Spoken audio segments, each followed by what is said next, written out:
Baik, saya akan menjelaskan mengenai soal yang keempat mengenai sifat-sifat faktor fisik yang bisa mempengaruhi kecepatan disolusi obat. Nah, di sini terdapat empat faktor yang saya akan sampaikan, yakni yang pertama kecepatan pengadukan. Nah, di sini pada gambar yang keempat ini, yang pada terlihat yang ada gambar seperti gelas dan ada batang pengaduk di dalamnya, yang mana di sini terdiri atas medium dan juga effervescent cover. Nah, dalam farmakope keempat Indonesia itu sendiri sudah diberikan panduan bahwa tiap uji disolusi memiliki kecepatan pengadukan yang ditetapkan dengan satuan revolution per minute atau RPM. Nah, jika ditetapkan kecepatan 100 RPM itu sendiri untuk satu alat yang saya sampaikan ini yakni metode basket yang dimana di sini juga menggunakan metode dayung yang dimana kecepatannya harus sama selama pengujian. Nah, seringkali berjalannya proses pengujian, motor pemutar pengaduk tersebut dapat bergerak secara lambat ataupun cepat. Nah, oleh karena itu harus dilakukan pengecekan terlebih dahulu sebelum dan sesudah dilakukan pengujian disolusi.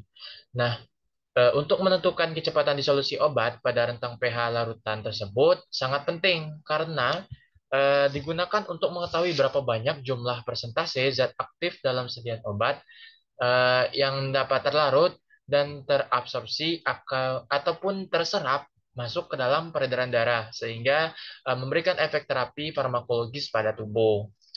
Nah, jika pengadukan dilakukan dengan cepat, maka proses disolusi juga semakin cepat. Begitu pula sebaliknya, jika semakin lambat, maka prosesnya juga akan lambat. Nah, pengadukan inilah yang mempengaruhi tebal tipis lapisan dari difusi disolusi obat. Nah, bila pengadukannya cepat, maka lapisan disolusinya kecil. Nah, sehingga kecepatan disolusinya bisa bertambah. Bila pengadukannya lambat, maka lapisan disolusinya besar sehingga kecepatan disolusinya juga akan menjadi berkurang. Nah, untuk faktor yang kedua, yakni pH. Nah, kenapa kita membahas pH di sini?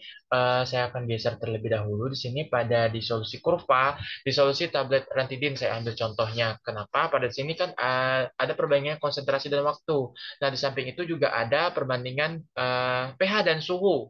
Nah, saya jelaskan dua faktor ini pada kurun kurva disolusi obat ini hubungannya apa.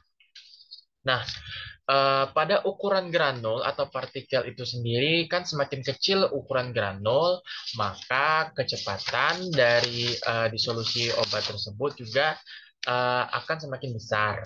Nah, suhu yang dimana disolusinya itu tinggi, maka viskositasnya akan turun atau tegangan permukaannya itu sehingga koefisien dari disolusi zat aktif dari sediaan obat tersebut otomatis akan naik seperti pada tabel ini, grafik ini maksud saya dari titik nol kemudian naik ke 100 antara 120 kemudian naik lagi menjadi 240 maksud saya 156 atau di sini naik lagi ke 280 kemudian seterusnya yang dimana dari kurva disolusi tablet rantidit ini dipengaruhi oleh pH dan suhu. Nah, untuk pH-nya itu sendiri kecepatan pada proses disolusinya akan menyebabkan kenaikan kadar asam yang lemah yang ditandai dengan naiknya pH dan kecepatan disolusi basa lemah. Nah, akan menurun dengan turunnya nilai pH. Nah, sedangkan pada asam lemah juga eh, berkecimpung ke demikian, yaitu naiknya pH atau asam lemah tersebut dan kecepatan disolusinya menurun, maka nilai pH-nya juga menurun. Tapi jika semakin menaik, maka nilai pH juga naik. Nah, untuk suhu tadi kita kembali lagi, jika suhunya pada proses disolusi yang tinggi, nah dia akan menurunkan nilai viskositas dari koefisien difusi zat aktif dari sediaan obat yang otomatis akan naik seperti yang kita lihat pada disolusi tablet ranitidin ini sendiri. Nah, Yang faktor yang paling penting di sini yang keempat itu adalah disolusi partikel obat pada faktor formulasinya. Kenapa? Karena pada bahan formulasi itu sendiri terdapat yakni bahan pengisi, bahan pengikat, dan bahan penghancur agar obat tersebut bisa di metabolisme dan diedarkan ke seluruh tubuh.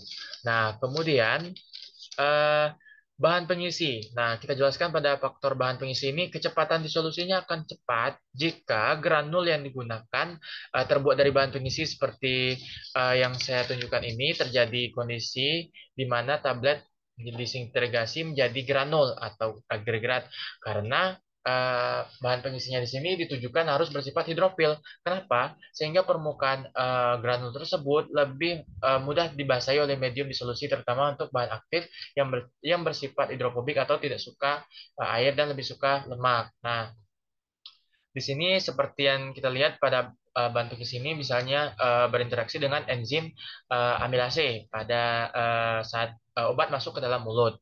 Nah, untuk bahan pengikat sendiri pada faktor formulasi ini, di mana kecepatan disolusinya akan lambat jika menggunakan bahan pengikat yang bersifat hidrofobik atau lebih suka lemak gitu. Nah, sedangkan kecepatan disolusi akan menjadi cepat jika menggunakan bahan pengikat yang bersifat hidrofil. Nah, di sini peran suatu pengikat tersebut jika hidrofil, nah sifat fisik inilah yang bisa berpengaruh kepada sampai atau tidaknya atau terdistribusi dengan baik atau tidaknya obat di dalam tubuh untuk direabsorpsi kemudian didistribusikan ke penghantaran sistem uh, pusat gangguan ataupun terjadinya uh, inflamasi pada tubuh. Nah, pada faktor yang terakhir yakni faktor formulasi yang bidang penghancur di sini.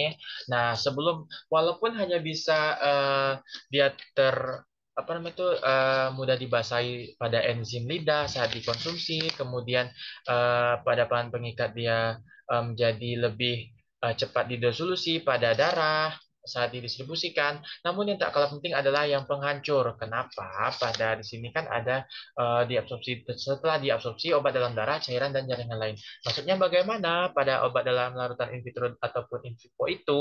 Karena penggunaan bahan penghancur akan menyebabkan terpecahnya granul sehingga kontak bahan aktif dengan medium disolusi menjadi besar dan kecepatan disolusi akan jadi lebih besar dari sebelumnya. Untuk itu, faktor formulasi ini sangat menentukan tentang kecepatan disolusi obat tersebut.